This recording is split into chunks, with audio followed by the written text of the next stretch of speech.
नमस्कार माझे शेतकरी मित्रांनो. तर आज आपण सर्वात पहिले पाहिले हर्मन 99, मग अन्नाचे पाहिले आणि आता आपण पाहणार गोल्डन डोझेरो. आणि मी पण आश्चर्यचकित झालो की गोल्डन डोझेरोला एवढे मोठे फळं कसे आले. आणि याची साईज अशी गोलच आहे. पाहू शकता आपण. हे बघा, ही साईज बघा ते सफरचंदांची. हे बघा, म्हणजे हे तर अशा भरपूर प्रमाणात आलेले आहेत मित्रांनो. भयानक भरपूर प्रमाणात आलेले आहे. हे बघा, साईज बघा याची गोल सर आहे. हे बघा, आपण दाखवत आहे तुम्हाला. हे बघा, गोल्डन डोझेरो आहे. आणि गोल्डन डोझेरोची म्हणजे हे साईज ही वेगळीच आहे, आगळी वेगळीच आहे. म्हणजे एका ठिकाणी बघा 4 4 6 6 7 7 9 9 फळं आहेत. हे बघा, ते बघा आपण पाहू शकतो मित्रांनो.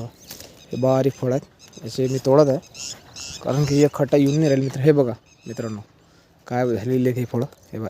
हे बघा, मी मोजून दाखवतो. 1, हे 2, हे 3, एकाच फांदीला 3, आणि हे 4.